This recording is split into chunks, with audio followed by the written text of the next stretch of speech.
Hello, welcome to Awful Wins Football. We are back again. I personally can't wait for it. It's another 7-day roundup. We've got those nasty little international breaks getting involved and stopping us from our usual weekly enjoyment. But worry not, we're going to go back over everything that's happened this weekend before we look ahead to those. So we'll see you the other side of this.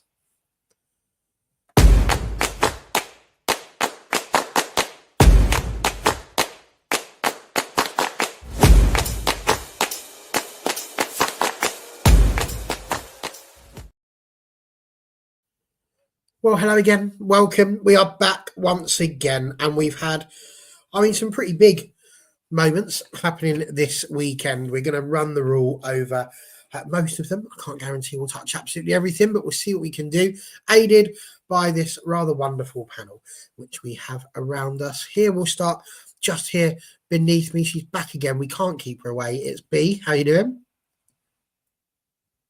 I'm still not quite learning about the mute button at the beginning, but we are going to get there. I'm good, thank you. How are you, Barry? Yeah, very good, thank you. Pleased to be here talking about it again. And then, of course, another one we can't keep away at the minute, and it's nothing to do with repeatedly asking her to come back, is Freya. How are you getting on, young lady? Hello, I'm very good, thank you. Yeah, you can't keep me away, Barry. Just every week, I want to be back. That's what we like to hear. And somebody wants to be here every week, but was replaced last week by Rob. He was a little bit annoyed about that, so he's got all up in my DMs, up in my grill, asking if he could come on. No, not really. We've asked him on because he's an absolute legend. It's Sean. How you doing, sir? To be fair, I'd replace Rob. I'd be replaced for Rob any day. I'd choose Rob over me. But happy to be given a second chance off the bench, hoping to make impact. Well, let's just make sure you take the opportunity with both hands, Sean, and you just never know what this opportunity might give you. Superb. Listen, I usually have a big old structure towards how we have our WSL chats, but I'm going to deviate from that slightly in the interests of difference, really, more than anything else, which is the opportunity for you guys to sort of tell us what has stood out for you in terms of the WSL results. There were some big ones this week, quite literally, in terms of numbers. Man United beating Crystal Palace 3-1. Arsenal winning the North London derby just by the 5 goals, 5-0 there. Chelsea sneaking past Everton 2-1. Leicester, cover your ears, Freya, beating Aston Villa 3-0. Sean, your turn. West Ham winning 3-1 against Brighton. And Man City just popping 4 past Liverpool as well. So some big results going on there. Out of those results, which one stood out the most for you? Freya, we'll let you kick off. In a good way or a bad way? You can go whichever way you want to go. I think it was a weird one this weekend. It just felt like if any week there was going to be some championship drama coming into the WSL, it felt like this weekend. It felt very unsettled. It just felt, and I know, especially from a Villa point of view, I mean, that was embarrassing, to say the least. It was awful, but it just shows you again, you can't underestimate anyone in this league. On their day, every team has shown that they can step up and beat someone they weren't predicted to. So yes, that was a massive one, because of course it just completely changed what the bottom of the table looks like, didn't it? So yeah, that was definitely a massive one for me, heartbreakingly. Absolutely that. Sean, what about for you? Anything that's been highlighted either positively or negatively for you over those results? Yeah, I want to talk about that Chelsea game, and I don't really want to talk about Chelsea whatsoever. I'd rather talk about Everton. I think what's been going on at Everton this past month has been incredible. They've recruited so well, obviously, with the new owners, and I am biased, yeah, but I think Hayley Ladd has transformed that Everton team. But Kelly Gargo as well up front, that's a game changer for them. And you know what? There's something about Brian Sorensen, which I've admired for a really long time, and everyone worries about injuries. Every man says, "Oh, if we had injuries, blah blah, we'd be here, we'd be here." I think he's had to deal with more injuries than everyone else, and yet every time he finds a way to get a goal, to win games, to beat City with how many players they had out. I think, and to almost beat Chelsea, they were so close. Was it a foul? We can discuss that, I'm sure, but I think what Everton have done this month has been sensational. And if everyone stays fit, if they can recruit well in the summer, I think they can make a real push for it next season. But I think it's time that we give Brian Sorensen his flowers. Fair enough. And B, for you, what stood out the most for you this weekend? I think the one that probably stood out the most for me was the North London derby. I think 5-0 is a pretty convincing win for Arsenal. Very good weekend for them. But obviously some big milestones in the match as well, with Leah Williamson making her 250th appearance and Chloe Kelly coming back for the Gunners. So I think that was a very exciting match all round. Well, there we go then. So that is what has stood out for our panel. Certainly a few things standing out for our viewers. Connor, excuse me, bit of frog in the throat there. He's popped in saying he'll never predict the Villa win again. Sorry, Freya, I was so confident. So confident. So were we, Connor. So were we. Emily, Liverpool fan, believing she deserved at least a point. I'll be honest, I had City down as drawing 2-2 with Liverpool, so I got 4 goals, just didn't get the distribution correct on that one at all. But yeah, again, it absolutely could have been the case. Leicester beating Villa for Uncle Montana again, yeah, is one of those where you would have expected Villa to just about have taken the win there. Michael's been a little bit harsh there. I agree. We do need to show Connor that. So we would like him to do well, but there we go. Also, great point here from Shane Thomas. Ashley Neville making her 100th WSL appearance, which was the first Tottenham player. Yeah, I was just going to say that out loud, and you've already beaten me to it. So yes, the first Spurs player to do that in the WSL. So yeah, very, very good for them. So we'll start, I think, where you kind of need to begin on these, which is with the top 4. So Freya, 4 big matches for 4 big teams. United, a bit of a struggle against Palace, perhaps, for the first half. Level managed to get there in the end. Obviously, if people want an in-depth one on that, they can go and watch the All United channel on that. But genuinely on here, it was a reasonable enough performance, I think, from Palace. Arsenal battering Spurs into some form of submission for certain. Chelsea sneaking past Everton, and City doing well as well. So I would say the 3 in the chasing pack, perhaps, for Chelsea there, doing quite well, doing their jobs, doing what they need to do. Chelsea just don't seem like they want to lose at all. They've just got, dare I say it, something about them they didn't even seem to have under Emma Hayes, which is an air of invincibility. And that's in something, isn't it? I think they're just more than ever, Chelsea fans and, anything associated with Chelsea, they'll always say, we always find a way to win. Even when they're on their roughest days, they're not playing well, they're not connecting, whatever, they will always find a way to get the points. And it was just such heartbreak for Everton that, what was it, the 93rd minute, Lauren James got the winner, and you just think, that's what sets them apart, isn't it? They're a team that have got the quality to keep fighting right until the end. And I don't see anyone right now being able to take that off them. I just don't see it. They've just got too much, annoyingly. But I mean, I want teams to do it. I want teams to come closer. So the fact that Everton did so incredibly well, it was shocking that they couldn't get a point from it, because they played so well. But although we've got Chelsea doing incredibly well up the top there, Freya, you've got 3 teams chasing them. They're not giving in. City had a terrible little period, which gloriously coincided with their games against Manchester United, which was quite helpful in terms of a little switch around there. But they've pulled it back. Bunny Shaw's come back and had a superb game as well, and a brilliant reaction to something we'll obviously talk about in a little bit. But beyond that as well, Arsenal just maintaining a really good pace. It says something that ordinarily those 3 teams would probably be currently in a title race with Chelsea, but at the minute it's such a distance, but they're still going. So yeah, Sean, for you, can you see any slip ups coming? We're going to talk a little bit more about the run-ins and how the teams are going to get on. But it's quite a distance, and it just, you say it's as simple as just, you know, drawing a few games or losing one and drawing a few, but they just don't look like doing it, do they? I mean, I was looking at it and, yeah, Man City have got players back. Maybe they can put a charge. And, oh no, they're 12 points off Chelsea already. Arsenal looking good. Maybe they could take it.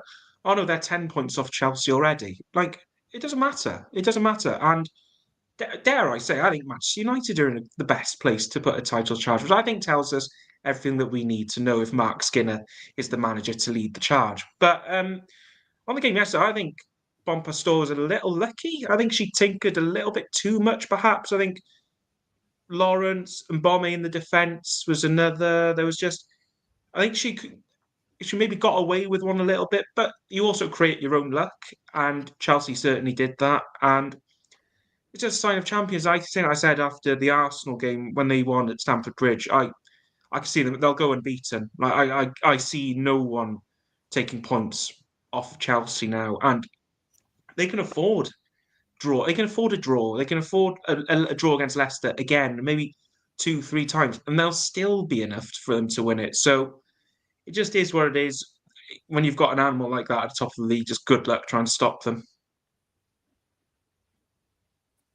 Okay, fair enough. B, do you subscribe to this sort of defeatist mentality that appears to be coming around this group at the moment, that Chelsea are just too far ahead? And if so, what does that really mean for the chasing pack? Are they literally just playing for the Champions League spots, or is it just more in hope that Chelsea might slip up rather than belief? Yeah, I mean, it's a hard one. I think Chelsea are so far ahead now that it's probably unlikely that someone's going to be able to catch them. But if you are a player in one of those teams trying to catch them, you have to still have that belief. You have to believe 100% that it's still possible. Otherwise, like you said, what are they competing for? And yeah, I think it is probably a competition now for the Champions League spots up for grabs. But yeah, a bit of a shame seeing as we've got such a long way to go still in the season. But I think it could still be exciting. It could be exciting. I think it will be exciting. There's going to be a lot to look forward to in those fixtures. And speaking of which, we've got quite a few still for City women to take part in. It's not going to be easy for them, I don't think. I think they've got quite a lot that they need to do. Just first of all, about the whole Man City thing, before we go into the games coming up and what sort of points we think we can get from that.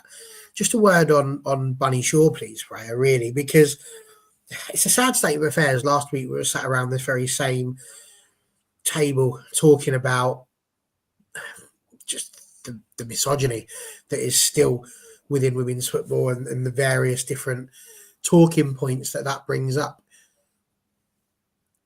We see in the women's game quite a lot. They still take the knee regularly.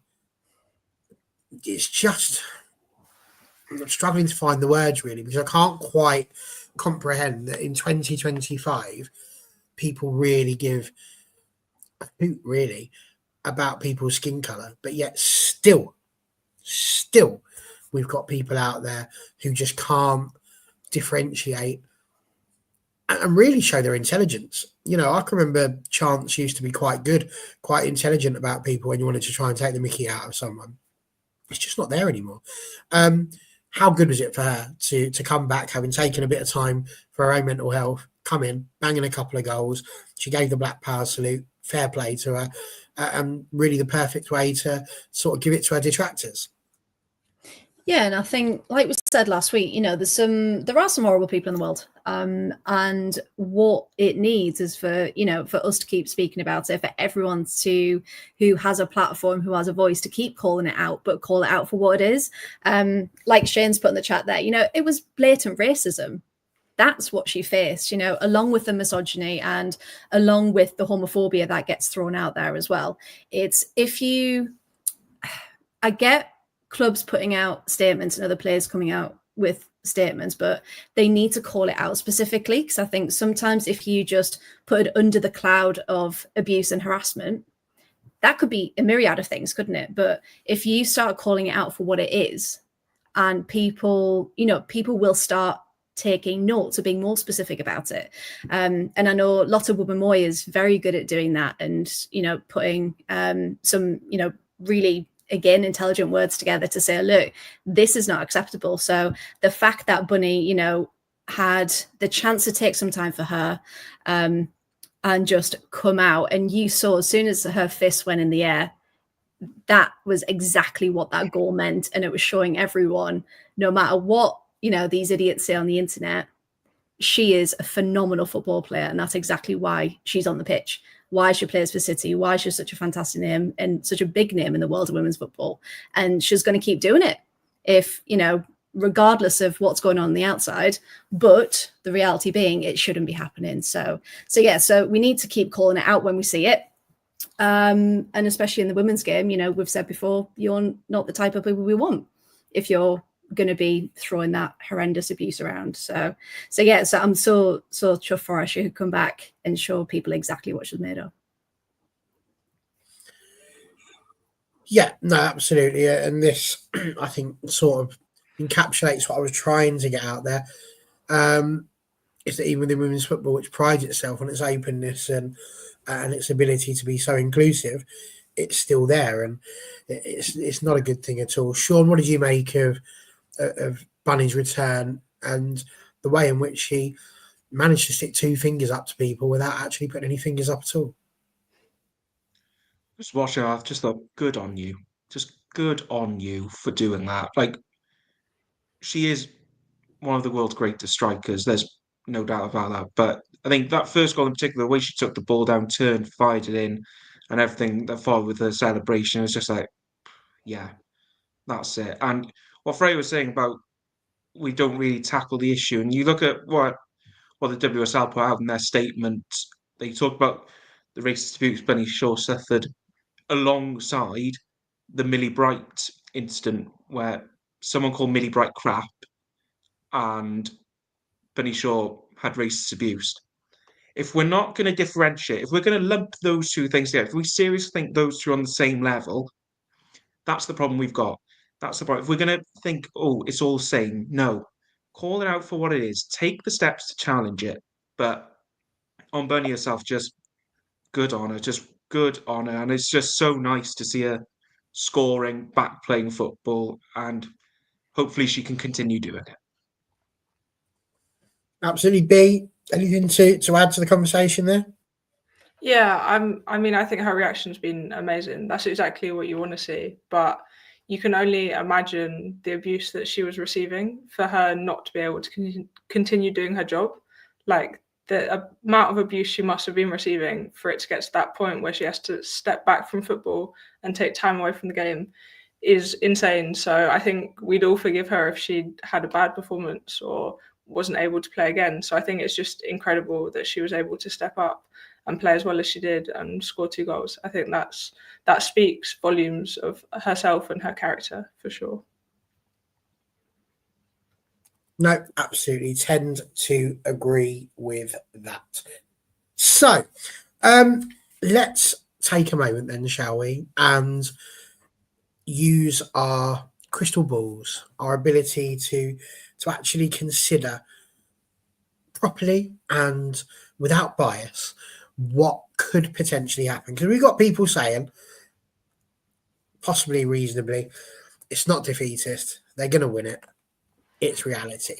But who knows? Stranger things have happened in football. And I prefer a more scientific approach anyway. So let's kick it off with some matches that are going to be coming up. We're not going to spend ages and ages going in-depth analysis and all those sorts of things, but we are going to do a tried and tested route. And that tried and tested route is you're going to tell me who you think will win. Simple as that. Win, lose, or draw. And that is how the game works. So Manchester United will have to play Leicester City upon the return, Sunday the 2nd of March. That's the first game that's going to happen. So Man United will go and face Leicester City. Now, obviously, Freya, that's 3 points because all the big clubs beat Leicester, correct? Yeah. Time's the pod finish again. Now, potentially, if you just go, I mean, I can't keep you here. United should beat them. United should beat them. Should. Okay, so Freya saying 3 points to United there. Sean? If it was at Leicester, I'd say draw, but because it's at United, I'll go United win. Interesting. Okay, good. And B? Yeah, I mean, again, United should be the favourites going into that, I reckon. So I'd go win to them. You would think so. So, okay, that's good. That's a good start. We've then got Liverpool at 2:00. They will be away to Crystal Palace. So, what are we thinking there? Oh, I don't care. Why are we talking about Liverpool, Barry? That is the most ridiculous thing you ever said. I meant Man City. Sorry, Liverpool fans, but you are definitely not in the top 4 race. Man City are away to Spurs. That's what we're after. So let's have a little think about that one. City away to Spurs. Let's go the other way. B, can City beat Spurs? Yeah, I mean, I think City, again, are probably the favourites going into that one, and I think they should win. Spurs didn't look too solid against Arsenal, so I think City should win that one. Okay, Sean? City win, and it wouldn't surprise me if Villaham wasn't the manager by the time that game came around.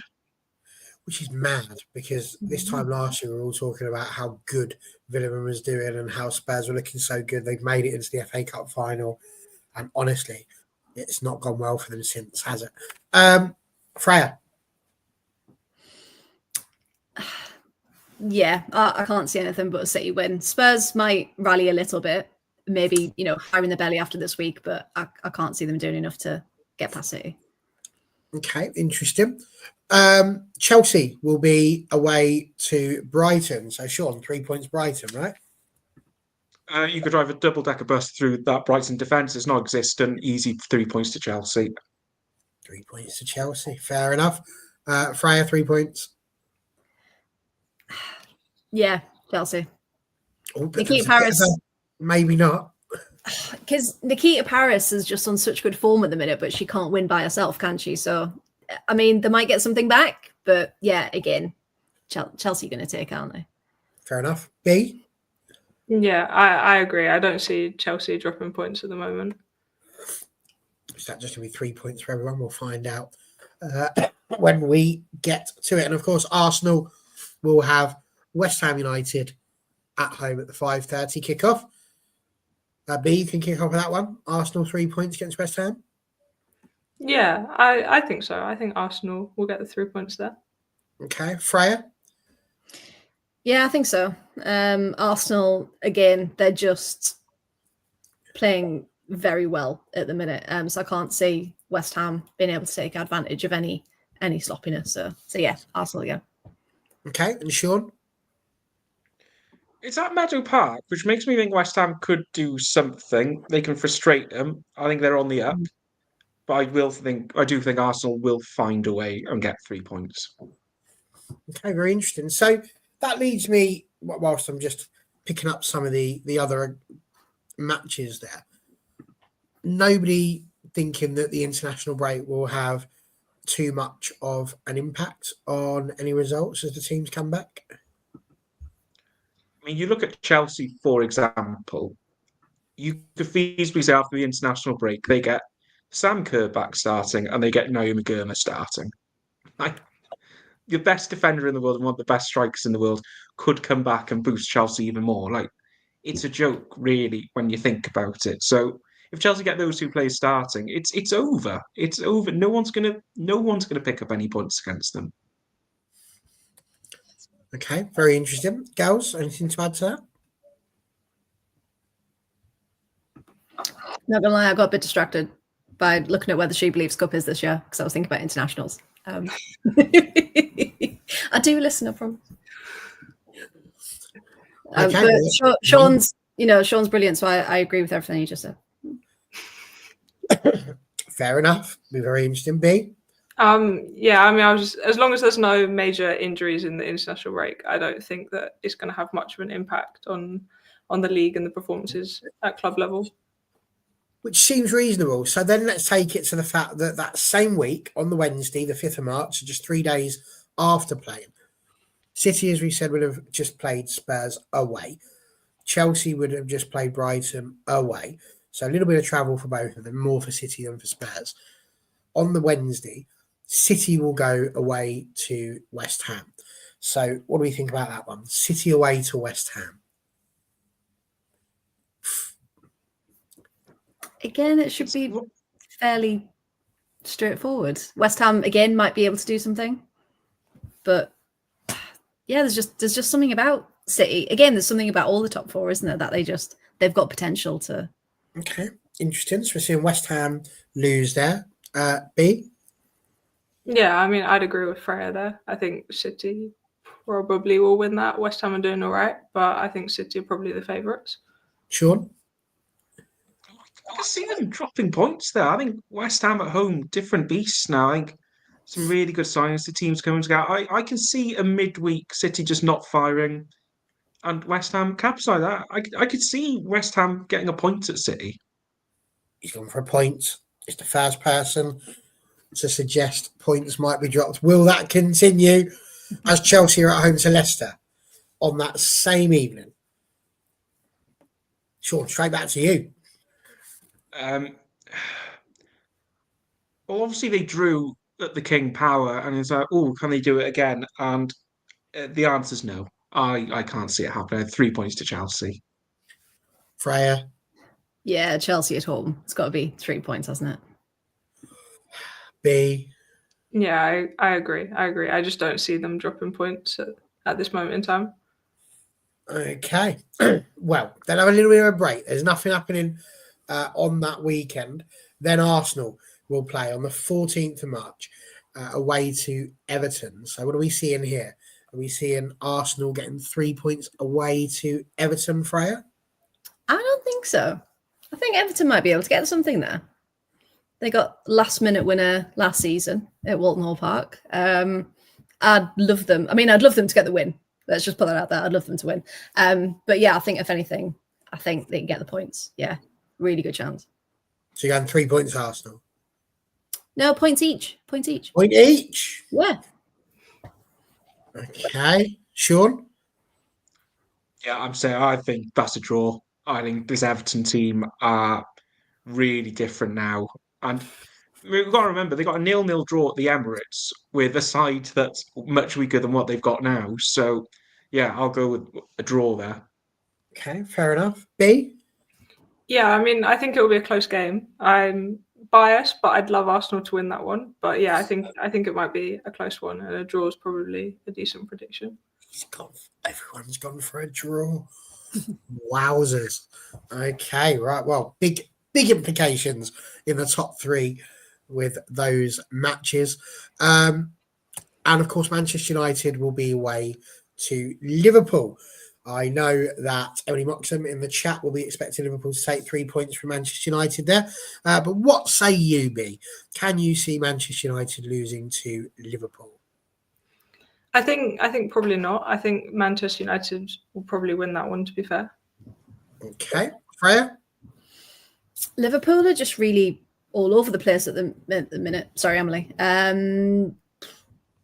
Maybe I don't know. The way United are getting results, yeah, United should get the 3 points. Okay. Maybe Sure. tight, but... My thinking is by the time that game's played, Smith will be back for Liverpool. I think Bartel and Bernabeu will be up to speed with what Liverpool want to do. Sam Kerr will be up to speed, and I think Liverpool can get a point. See, now this Sean is where you're going to lose your ability to come back with these sorts of predictions. Because Rob wouldn't have come out with such rubbish, that's for sure. I'm jesting. The next one after that is a big one. It's a Super Sunday match. It will be Manchester City against Chelsea, and it's at Manchester City. So a lot of people saying they're not going to see City at Chelsea dropping any points, but if they're going to do it, this is one of those crunch moments. Can we see a draw? Can we see any sort of points being dropped here? B? I mean, you're right. If it's going to happen anywhere, this is probably where you'd predict, but I just don't know. I just don't know if I see Chelsea dropping points. So I'd have to predict 3 points Chelsea. But yeah, I think it will be an exciting game and a close one. But I think Chelsea probably will come away victorious. Interesting. Freya? Yeah, I agree with B. I think it's going to be incredibly close, and there'll be like a 96-minute winner. Yeah, I can just see Chelsea pulling something out the hat and getting the points again. But it's going to be tight. It's not going to be easy. Sean? I was going to bring it up, but Truth said it in the comment. Where does this fall in the list of 4 games that they're playing each other? Because if it's in the middle of a Champions League, then I think City will beat them. But yeah, I don't know where it falls. So I'm going to say City. Oh, no, I'll go draw. I'll go draw. But if it's in the middle of those Champions League games, then I think City could do it. But I'll go officially draw. Very interesting. Arsenal, an hour later, will be kicking off at home to Liverpool.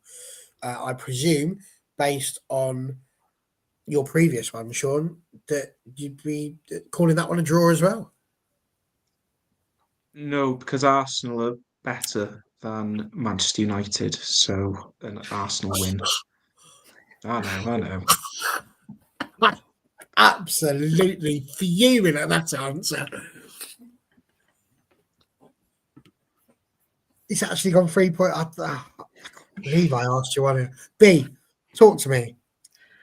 Yeah, I think Arsenal probably favourites for that one. I'd go Arsenal 3 points. Okay.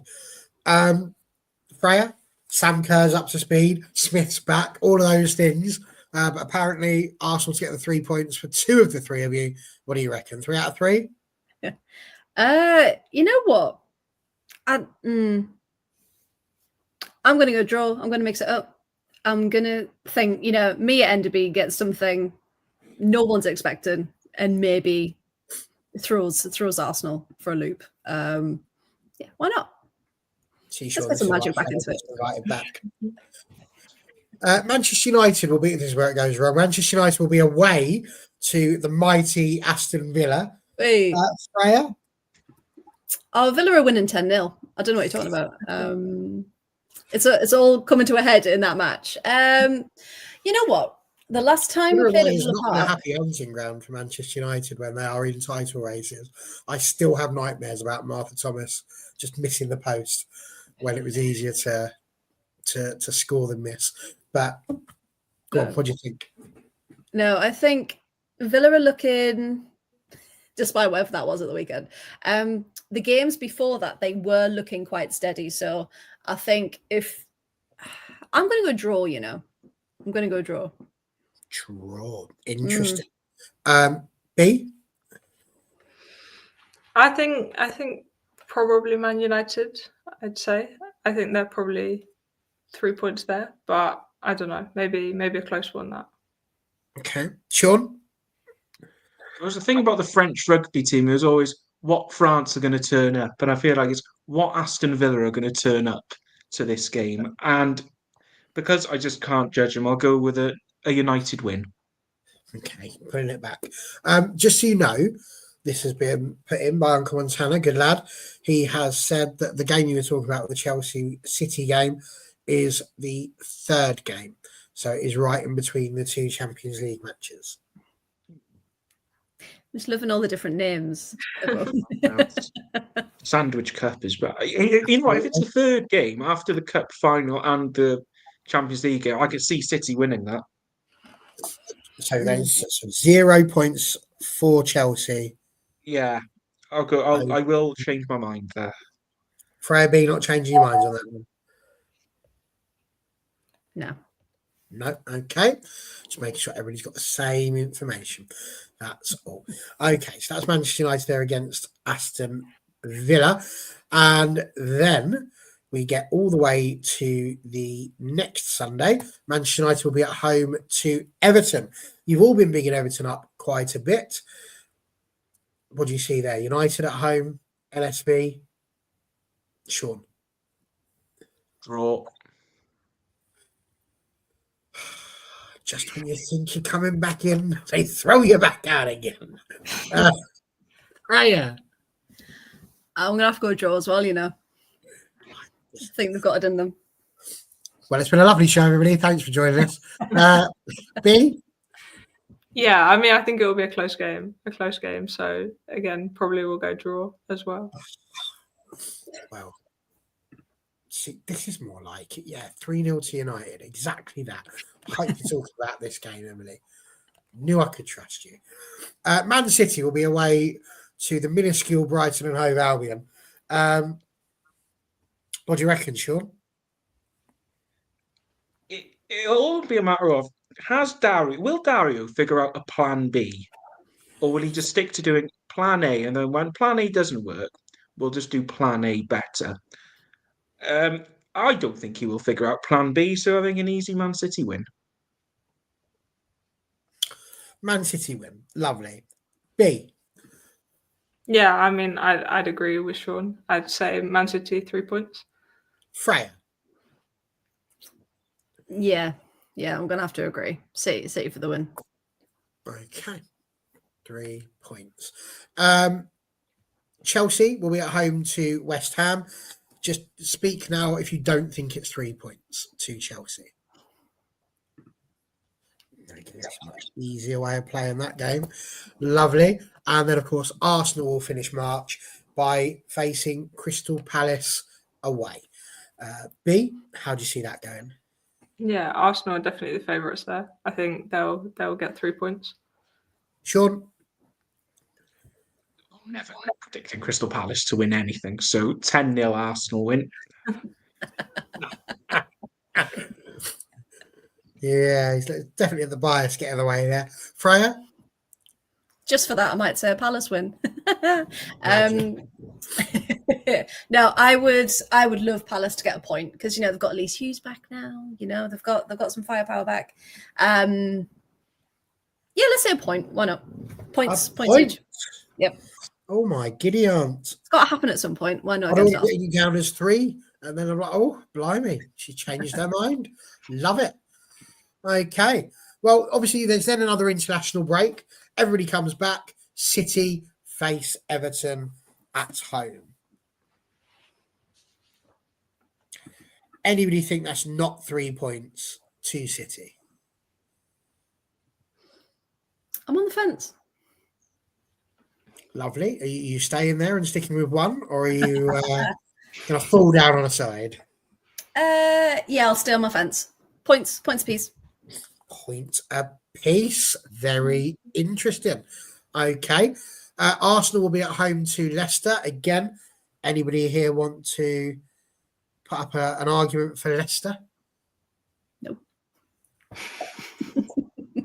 It's a much easier way of doing this for sure. Chelsea at home to Crystal Palace. I really want Palace to win that. That would be so good.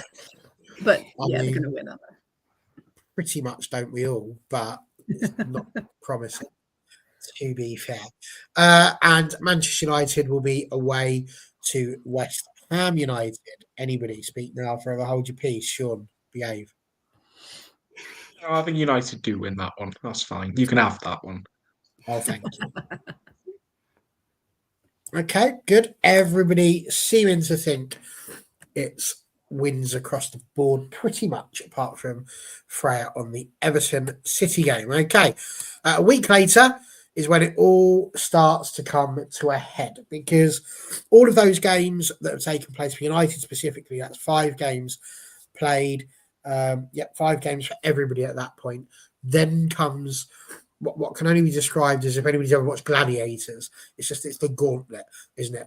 Just after you've been battered by the head by 1, there's another one to smash you, and then as you try and push past the third one, they potentially push you all the way back to the beginning. So going to be interesting to see how it goes.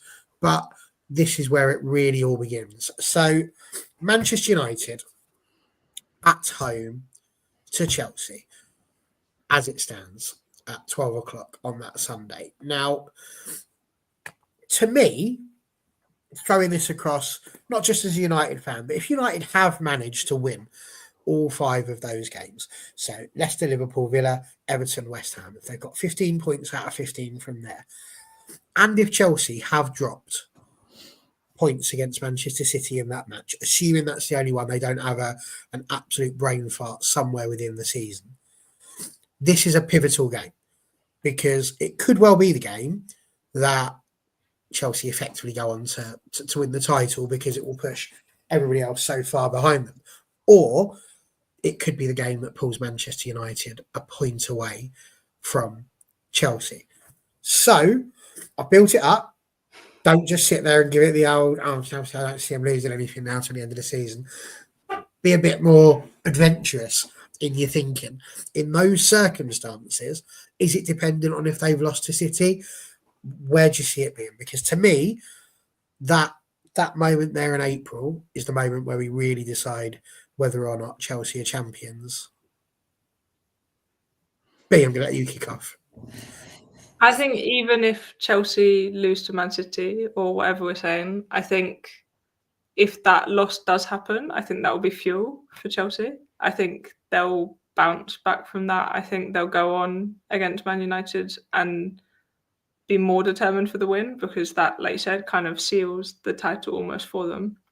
So I think whether they lose or win at Man City, I think they're still going to go into that match as the favourites, and I still see them winning it, to be honest. Okay, so B very much sticking with it. Freya? I think if anyone can, at that moment, United have got the best chance of taking points off for it to be a draw.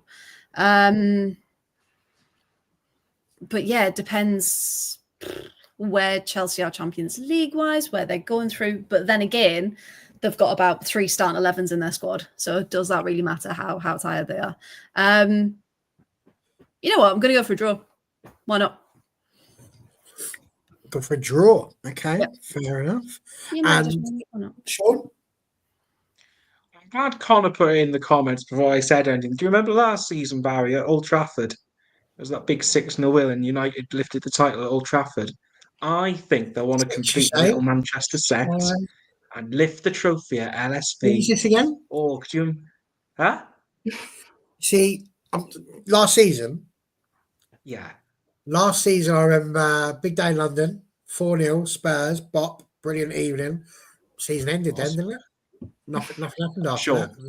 Very quiet. No, maybe. Right, look, I'll say it is a Chelsea win and they'll win the title there, but United will be slightly weaker because they'll have an FA Cup final to prepare for.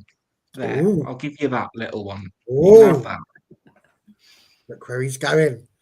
He takes with one hand, he gives with the other. Okay. I don't know why I got all Godfather all of a sudden, but Connor's not got a clue. He's thinking it's a special voice. Arsenal will be away to Aston Villa. Freya, can you see Aston Villa beating the Arsenal? Aston Villa, how rude. Yeah, we're going to beat Arsenal 15-0. I don't know what anyone's doubting anyone for. To be fair, as long as we don't get smashed like last time, I'm quite happy with that. Arsenal are going to win, aren't they? And it's going to be Stina Blackstenius getting a hat-trick. Yeah, no, they're going to win. Seems likely, to be fair. B. Yeah, I mean, I agree. Arsenal, the favourites, and they'll probably get the 3 points there. Yeah. And Sean? Yeah, Arsenal. It's a shame, really. I mean, Villa have had they're just a side that seems to have so much potential each year, but it's just not. Next season, Barry. No. Yes, that's what it was all about. It still ain't happened yet. So there you go. That's what it is. Very true. And Man City will be away to the mighty Leicester City. Speak now if you think that Leicester are going to cause any problems whatsoever against City. Nope. No, indeed. Okay, 3 points for City. At which point we then move into the merry old month of May, where the season will reach its thrilling climax with 2 games. Big one again, Manchester United will be at home to the mighty Manchester City. So, what are we thinking there?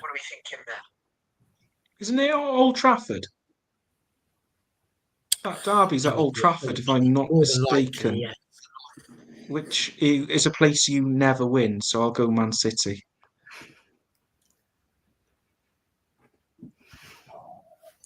We never win at Old Trafford. See Barry's head just. I'm just trying to work out how long he's been watching, because quite clearly we won pretty much every. I mean, we beat Aston Villa there. Freya will tell you that. We beat Nope, West I'm Ham. gonna tell you that. Yeah. Don't lie. No, see, you had amnesia that day too. It's mad. No, okay, I'm actually a little bit annoyed with you today, Sean. The FA Okay. Cup, Barry. The FA Cup. Relevant. That's gone. Okay, so you've gone 3-point City. Yes. Really? Yes. B? I mean, I think it will be a good game. I think it will be close. I don't know who will come out, so I'm gonna sit on the fence and go draw. Draw. Fair enough. Freya? Yeah, I think after what happened last time, I don't think. Well, you'll both be fighting for it. Yeah, it's going to be a tight game, so I'm going to go draw. Draw. Hey, do you know what? Don't knock it. Don't knock it. Beating Claret and Blue sides at Old Trafford is just our thing. All right, you wore Claret and Blue, we'd have had you. You just wore blue. You missed out the claret, and as a result, took the points. It's very, very easily done, isn't it? Okay, that's United City. Arsenal will be away to Brighton. Anyone think Brighton's going to brighten up their day? Right. I might be deluded, right? But my thinking is, I think Arsenal will be preparing for a Champions League final. I think they're in a nice side of the draw. And we've never taken a point off of Arsenal in our history. So I say we'll get a draw because I think Arsenal will rest players for a Champions League final. Good Lord, I've never heard such drivel in my life. Okay, maybe, could happen. Chelsea will be away to Spurs.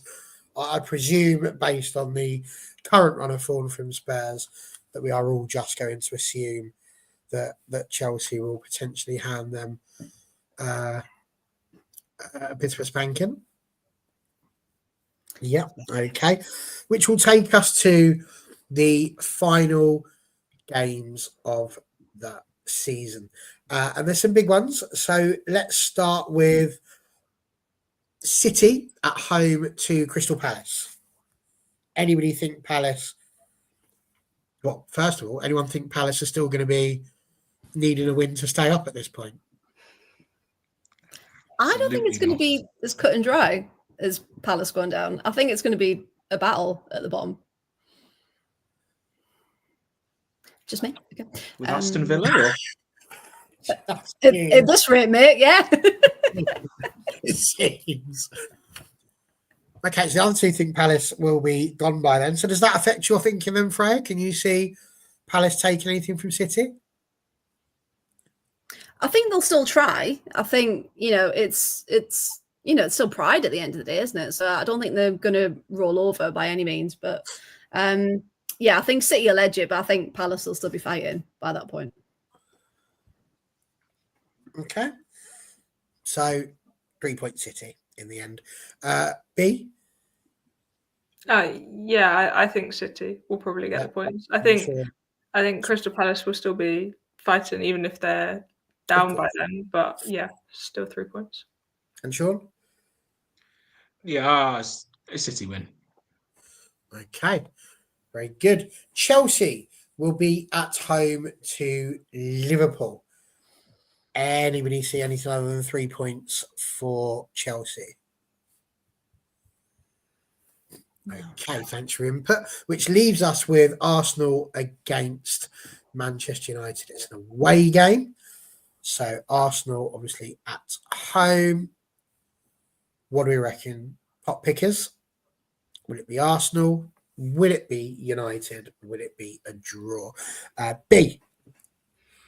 I think the Emirates will give an advantage to Arsenal. I think that will play a part. I think they'll probably get a big crowd for that one.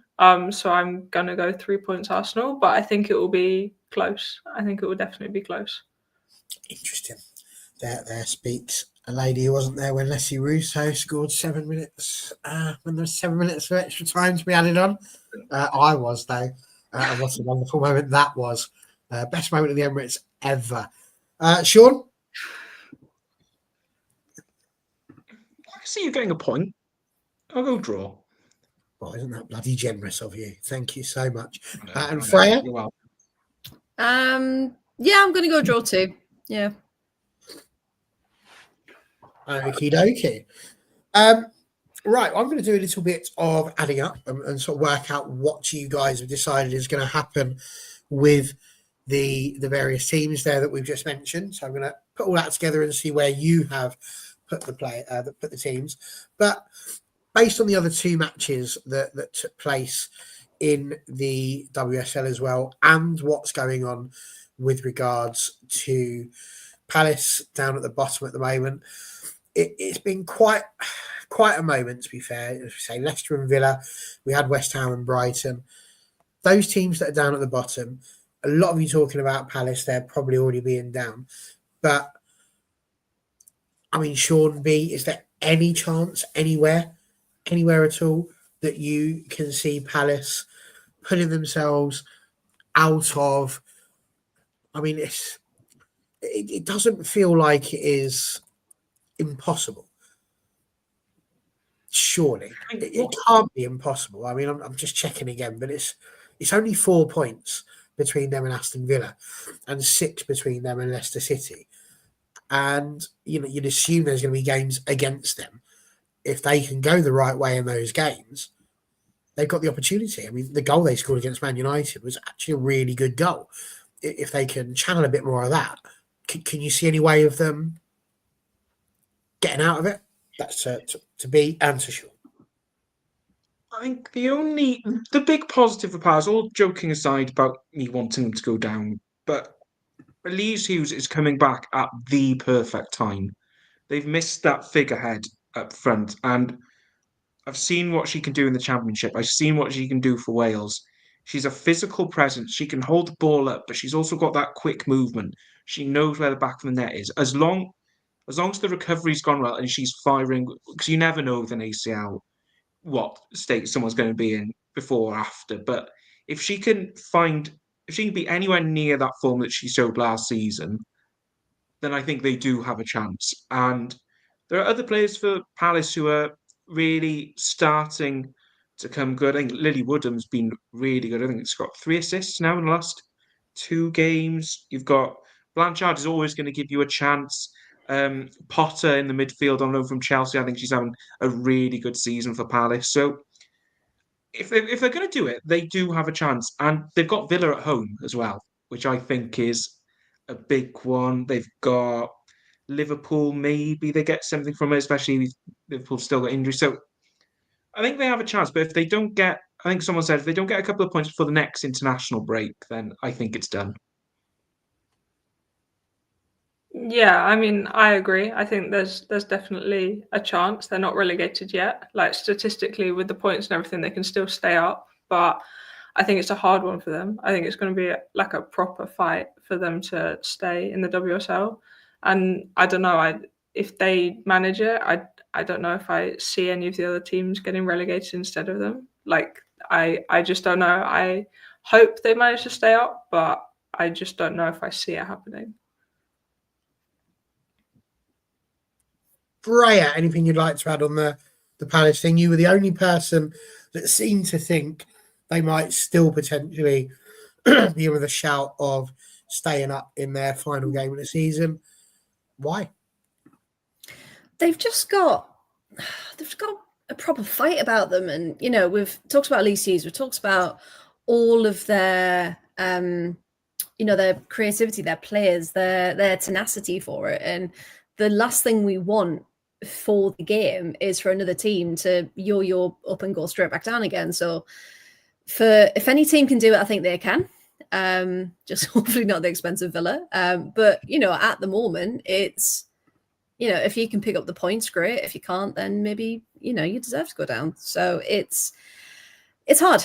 It's a hard situation to be in, but they're down, but they're definitely not out. So yeah, just got to keep an eye on them. Absolutely that. Well, nobody will be surprised that all three of you think Chelsea are going to win the WSL this season. B, you've got them on 64 points, winning the league, 62 from you, Freya, and 61 from you, Sean. So very, very interesting there. But what's really interesting there is the next three. So, Sean, I can confirm that you think that Manchester City are going to finish second on 50 points, followed by Arsenal on 48, with Manchester United finishing fourth on 45 points. Does that sound about right to you? I'm not asking you to check my math. I've got to say yes, because I predicted it. I can't say no, because it's on record what I've said. So, yeah, I do. What I mean about that is that quite often you might sit there and think, oh, Arsenal might be the side that's going to miss out, or City might be the side that's going to miss out. But now you've run through it, and that's where your predictions have sort of taken you. Is that kind of what does it marry up with what you would have been thinking had I just asked you the question 20 minutes ago, who's going to finish in the top three? I would have said United finished third, City finished fourth. But interesting. So one might argue that had that been something you'd expected to have seen, maybe you should have had Manchester United to beat Manchester City rather than saying City were going to beat United. That's not the one. Or it could also be the Liverpool and Everton draws that you just randomly threw in to wind me up. But who knows? It could be a myriad of things there. So that's what you're thinking. B, for you, unsurprisingly, you've got Arsenal finishing second with 52 points. But you've then got, interestingly, United and City both on 47. Oh, wow. So it comes down to goal difference. And obviously we're not sitting here and having those conversations as to goals that would be scored. But, I mean, you would imagine that if some of those results have come about, that City would probably have the slightly better goal difference than Manchester United, based on the theory that, I mean, it's 5 at the moment, but you've definitely got City having a stronger second half of the season than United. So that's that one. But Freya, you have gone, interestingly, for Manchester United to finish second with 47 points, Arsenal to finish third with 46, and City to narrowly miss out with 45. Does that sound about right to you as well? Yeah, that's pretty spot on. Yeah. And B, does that align with your general thinking? Yeah, I think it's going to be a close one, and I think that my prediction sums up. It's going to be quite close, neck and neck for all three of the teams, if I'm honest. Yeah. There we go. Okay. Well, that's our little WSL chat. We've got 2 more little bits that we're going to stop off and talk about. There'll be a little bit of an international chat. So I know Sean's really interested in having a little bit of a conversation and leading the way on that. But I said to the guys and girls here, we have to do the briefest of mentions. Now, if you've been a watcher of all for women's football since the start, you'll know that it's our job to try and bring you lots of information about lots of leagues all across the world. And we're traveling very, very far to Scotland, just briefly, because this has blown my mind. I don't know if any of you have been watching on Twitter or seen anything that's been going on. But the moment that the top 4 in the Scottish Women's Premier League is Rangers, Glasgow City, Celtic, Hibernian. So they're your top 4. Every single one of them has got 51 points. They are completely deadlocked on the same number of points. Now, the next club behind them, Hearts, they're 6 points away on 45. Motherwell are on 32. They've done the split, and they are, I mean, it's madness. Motherwell are going to be the whipping girls of that top 6 because they're nowhere near, really, And it's absolutely crazy. It really is. How's that happened? Have a little look. It's mad. Rangers are on a plus 94 goal difference. They've scored 110 goals in 21 games. Glasgow City have got a plus 76 goal difference. They've scored 86. Celtic have scored 82. They've got a plus 68 goal difference. And Hibernian, who feel like they've won a competition really to be added into those three, because they've only scored 70, which compared to the others is a little bit mad. They've got a plus 56 goal difference, but that's mad. So I've just got to throw it out here to you. When we start talking about excitement in women's football and things that's going on, that's absolutely crazy. And you are very much in a situation where even though Hibernian haven't scored as many goals, a few good results in this last little leg of the Scottish Premier League, and all of a sudden they could nick a win. So I suppose really the question is, have you seen much of the Scottish Premier League? I know there's been a bit of it going on BBC One. They try and show a game a week. Anything there that you've enjoyed, and what are you thinking about that top four, Sean? I haven't seen as much Scottish football as I would like to, because obviously I'm covering a lot of other football. But the games I have seen, I've seen a couple of the Rangers Celtic games, and they've always been really close. But I think what you're seeing is quite outside of Europe's big leagues. So I think all the top 5 leagues in Europe, apart from the Bundesliga, which is really close, really fascinating, there is a change of the guard. There are new teams. There's no runaway lead. I think of the Netherlands is really close. Wales is really close. Scotland is really close. There are Belgium's close. Like, there are leagues where new teams are coming, and it's brilliant to see someone like Hibs be up there with them. And yeah, I mean, it's going to be fascinating because Celtic have obviously made a few good signings in the window. Rangers have been scoring goals. Glasgow City have re-signed their South African international, but her name escapes me. Like, it's really open, and I think you're seeing this across Europe's secondary leagues, you could say. So no, it's really good to see, and yeah, I will be keeping an eye on that from week to week. I mean, it's definitely worth keeping an eye on. We talk about them. Glasgow City have got to play Motherwell in the last game of the first phase before they put the split matches in. Rangers will be at home to Hearts, though, and Hibernian will be at home to Celtic. So, you know, again, just incredibly interesting when you look at some of these matches and some of these results. Hearts, as we said, within that top 6. So some very big ones there. B, you know, we know that you love your football. Has that extended as far as the Scottish Women's Premier League? And what do you think about 4 teams on 51 points? That's a pipe dream for the WSL, surely. Yeah, I mean, sadly, I've not actually seen any of the Scottish football. With all of my football that's been going on, it's been hard to keep up with watching as much as I'd like. But yeah, four teams on the same points is crazy. Like, the idea of that happening as a player is insane. I think that will make it a really exciting end to the season for them, though. But yeah, the same points is absolutely insane. It really is. I couldn't believe it when I saw it on Twitter. It blew my mind. Freya?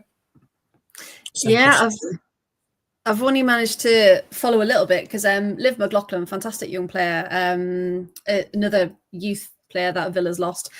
She went to Rangers permanently and's been, you know, absolutely smashing it up there. But yeah, I'm just looking at the goal difference. I mean, poor Dundee United right at the bottom. They've had 116 goals against them. And you're just like, a minus 103 goal difference. And it's just, it doesn't feel real, those numbers. But I know a lot of people have then said, well, doesn't that show again the disparity in the league? That you've got those 5, 6 at the top that are all the same. And then you've got such a gap between them and the bottom. So, I mean, there's conversations to be had as there are on the WSL as well. But yeah, I mean, that end of season is going to be mad to watch. It is going to be mad, and it's absolutely definitely something that we should all be looking forward to. Michael, you're spot on. Something like that happening in the WSL would be the greatest season ever. And yeah, I completely agree with it. It's one of those where it could be crazy. The goal difference is mad. You know, I mean, Aberdeen got smashed 10-0 by Rangers. the other day. I know that because Aberdeen is my Scottish side, and they've been absolutely trounced this season, which is a little bit on the frustrating side for us. But yeah, good stuff. Right, let's move on to our final topic of the day, which is, of course, the internationals. Now, Sean, this was almost by request. We were going to have a little chat about it, but you initially wanted to have a little chat about it. We know that you enjoy all things Wales, especially with the women's football. A lot of coverage that you do during that. Talk to us a little bit about this, because we're in with the Nations League again. That's going to be a big old thing that's going to be happening during this international window. I think my first question to you all is going to be this. They've tried to put a bit of parity between men's football and women's football. The Nations League is not necessarily the most beloved of leagues internationally by the men's teams. What do you reckon about the Nations League for the ladies? Because I kind of get the feeling that any trophy is more prestigious within women's football than the men. They've got a little bit greedy now. It's like the trophy isn't necessarily a trophy anymore. The Charity Shield is Mickey Mouse, all of those things. So this is still a really good thing to go on and try and win, isn't it? Yeah, I mean, look, I adore international football. Honestly, I prefer it to domestic football. I would go that far. I absolutely love it. And the Nations League is brilliant. Men, women, it's brilliant. It's absolutely brilliant. And I don't think, if you're a fan of England, I'll use England here because I think the three of you are English, and a lot of people watching, I'm sure, are English as well. If you're a fan of a big nation, of course you're not going to like it, because you think, oh, it's just, we're going to play a big team every now and then a little team. But for nations like Wales, Scotland, Republic of Ireland, Northern Ireland, Portugal, Belgium, the ones on the periphery of not quite good enough to be League A, but really fine for League B, it's brilliant. You get to test yourselves, and look, it gives nations like Wales an opportunity to qualify for major tournaments through it, which is what happened when we played Ireland in December. And I just think it gets a really bad rap, and I think it's a really, really brilliant idea. I think more people should love it. And you look at the games this international window, you've got France, Norway, Netherlands, Germany, England, Spain. Like, there are huge games happening. And no, I think it's a brilliant competition. I really want it to be adored more, to be honest. Freya, Sean says, and I quote, he prefers international football. It's not something you generally tend to hear around football quarters in general, to say that international football is preferred. Where do you stand on the Nations League? Because, I mean, I just don't know quite how I feel about it, to be honest with you. I think it's sort of there. I mean, it is what it is. Where do you stand? Yeah, I think it serves its purpose, doesn't it? Because of all the leagues, and you can get promoted and relegated, and it puts you in good stead against your peers, essentially. Who teams that you should be able to beat, and kind of, it's not putting your Englands against your Luxembourgs and that kind of thing, and because that's not helping anyone, is it? So I think the more fans we get into the game, and the more club-like atmosphere we can take to those international games, I think that would elevate that side of it as well. With Nations League, I think if you're not really into the rules and what it means and what it stands for, it could just be another match, couldn't it? It's like, oh, playing Spain, oh, playing Germany, why? But it's because it's for the World Cup qualifying again, isn't it? All of these building up to the next one, I think. So yeah, it serves its purpose, and I think as long as we perform well, everyone enjoys it, don't they? But yeah, I mean, it's all right. Quite like it. And I just like seeing different nations, though. I don't like the fact that it's always seems to be Spain. We always come up against Spain, don't we? So if we could see a few more nations in that would be great. But yeah, it's a good test to make sure we're still where we should be as an English team. Well, I mean, it's interesting that you mention it. I mean, the Nations League, looking at what's there. It's got a lot of groups. It's not just a case of there's 4 teams obviously in every group, and there's sort of 6. Well, like I say, you've got the A's or the B's. So there's 4 groups in League A. You then got 4 groups again in League B, 4 groups again in League C. So there are a lot of them. That's 6 in League C. So there's quite a lot there. But like you say, because of the nature of it just being 4 teams, and let's be honest, B, this is basically the FIFA's way and UEFA's way of trying to put international friendlies with a little bit more excitement. And I do think you've got to sit there and credit that. Like, everybody sat there and said, international football, we don't like friendlies. What's the point in friendlies?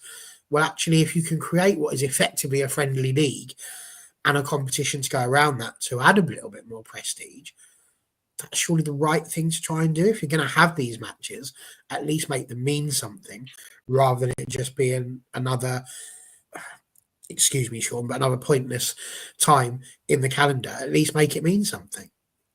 Yeah, I mean, I 100% agree. International friendlies are important to have, especially in the run-up for a big competition like the Euros. But yeah, you're right. If we can make them any more meaningful than just a friendly, that definitely has some weight to it. But I think international football generally is really, really important.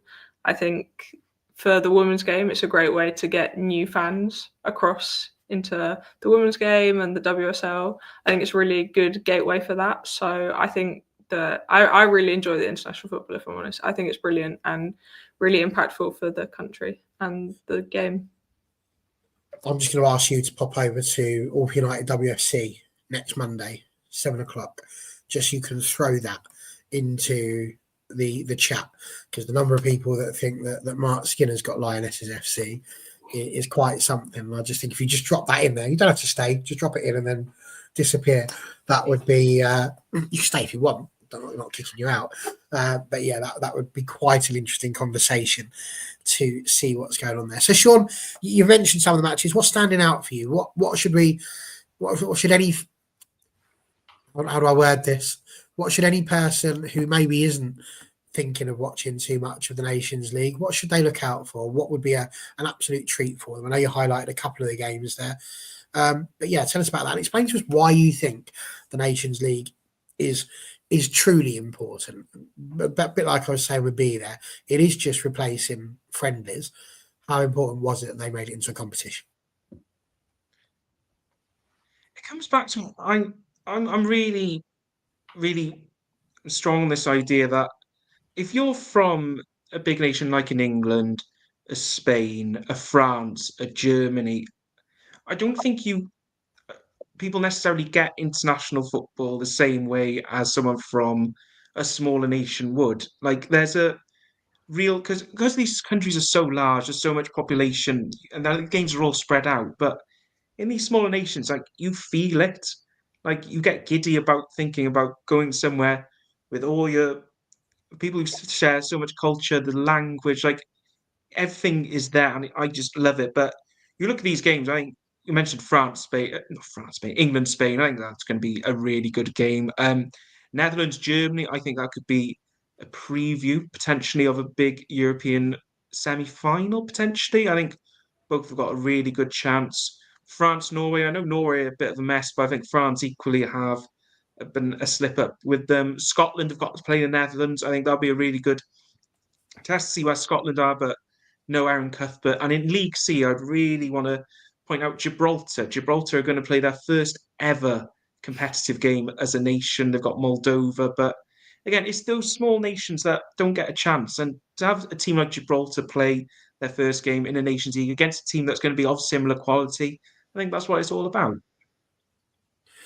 Okay, so for the uninitiated, the people that might be watching the Nations League for the first time, I've just mentioned there's 4 leagues in A, 4 leagues in B, 6 leagues in C. So we're not going to run through all the leagues, folks, don't worry. But you take League A Group 1, Austria, Germany, Netherlands, Scotland. Group 2, France, Iceland, Norway, Switzerland. Group 3, Belgium, England, Portugal, Spain. And Group 4, Denmark, Italy, Sweden, Wales. Now, obviously, there's then a Group B. So can you... Oh, yes. It's my sort of humour, Mike. Well played. Good job. Explain to people how that works. So, do you just get promoted from League B to League A, and then you could end up in any group? Do you move up from Group 4 to Group 3, depending on where you finish? How have they incentivised the tournament in that respect? So if you finish top 2 in League A, you get automatic qualification through to whatever major tournament it is, I believe. So that is World Cup or Euros. If you finish 3rd in League A, you face off in a playoff against a team who finished 2nd in League B. So you're kind of testing yourself against a higher ranking team. And that's the same in League B and C. If you finish 3rd in League B, you face a team who's finished 2nd in League C. And if you finish top of League B or if you finish bottom of League A, straight relegation, you're in League B next time. And if you finish top of League B, straight promotion up to the league above. So the groups can be different. So the next time we have the Nations League, those top 4 groups may well have some different teams in them. So it's not going to be the same group every time. Yeah, exactly. We saw that Wales are back in League A. We won our League B group, and then Ireland back in League B because they were relegated in that horrible group of death with England, France, and Sweden. So yeah, you'll get different teams every time in each of the leagues. I do remember that, and that was quite an exciting little thing that was going on there. So yeah, very, very interesting. Okay. I suppose then we'll finish it off with a little bit of Lioness FC sort of talk. Belgium, England, Portugal, Spain. B, do you see England finishing in the top 2 of that league? Yeah, I think so. I think that we've got a strong Lionesses squad at the moment. I think, did I hear there? Spain and England, or are you going for some sort of? Oh, I don't know. I was about to say, have then recently been some dropouts from the England squad? Beth Mead dropped out or something. I don't know. There've been a couple of injuries, haven't there? Yeah, Beth and Lotta as well. Yeah, but I think it will be still a strong team, but I don't know. I hope England come out top of that group, but I'm not sure. I think Spain are a strong side. They play each other twice, Sean. They do. Yeah, home and away, and the matches will take place between February, and the last couple of games will be in June. Thought it was twice, but then I had a brief moment of just remember what it used to be like to be in the Champions League, and it was like, oh, mind me once. We'll see. Okay, good. All right. So thinking that England should go through their Freya. What are you seeing? Yeah, they should. I'm just looking at some past results. Belgium haven't made it easier for us in the past. Portugal, again, should be a test, but we should be fine. It's just the old adversary in Spain where we can come. But yeah, top 2 should be pretty sorted. As long as we can, pull our socks up and do a bit better than we have been in the past. Brilliant. Sean, I'm going to let you finish it all off with the answer to 3 questions. Question 1, do you see England coming out of their group? 2 is, who do you think people need to look out for in terms of some potential ups and downs at the end of it all? And more importantly, who do you think is going to win the Nations League this time around? England should finish top 2 quite easy, but I wouldn't underestimate Portugal. I think Portugal are a really decent, really good footballing side, so don't write them off. In terms of who could go up and down, I keep an eye on Norway in terms of going the wrong way. There's always a question mark with Norway, and I still don't, how can a group so talented not quite click together all the time? I think they might be one to watch. In terms of a really positive one, I really think Italy will be a really strong team for a lot of people. I think I think Wales will lose to Italy come Friday, but Italy are a strong team. And then in terms of who's going to win the Nations League, I don't want to say Spain, but you're gonna. You know what? I really like this Dutch team. I think this Dutch team is littered with talent, got strength all over the pitch, and kind of feel their time's coming again. So I'll go with the Dutch. Interesting. There we go.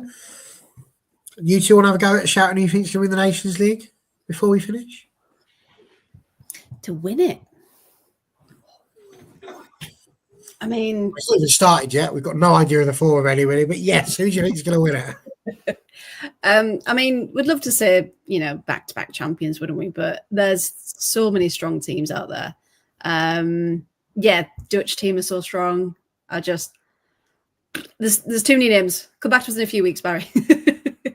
Okay, fair enough. Me? What's this for? Is this who's going to win the Euros? The Nations League, not the Euros, no. I don't know if I fully understand the Nations League. There we I'm go. going to be Fair honest. point. Sean, you obviously didn't explain it well enough earlier, so that's on you. Sorry. So there we go. That's fair enough. Do you know what? I reckon there's a few people who probably feel that way, but it's all the more reason to switch on and watch. B, if people were interested in finding out more from you, whereabouts can they follow you? You can find me across most social media platforms at @BeatriceRogers_.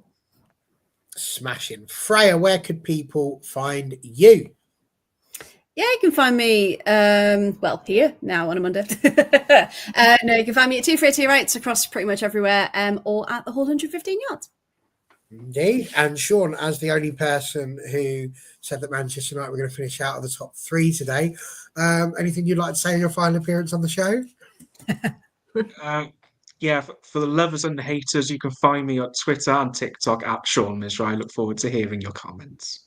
I jest. If we can help it, we'll get Sean back on next week, because I am sure we will be running the rule over all things international and seeing what surprises we've had from the first matches and looking ahead to the next. So yes, very much looking forward to it. Thank you very much for joining us. Thank you in the chat. We've worked out a lot of things today, folks. We've worked out that Chelsea, in case you haven't worked it out already, are going to win the league. Who knows what's going to happen in the top 3 race? It could be goal difference. It could be Arsenal who miss out. It could be City. It could be Manchester United, depending on who you are. It just goes to show that there's a hell of a lot of football still to go. And guess what? We're going to be here for all of it. See you next time.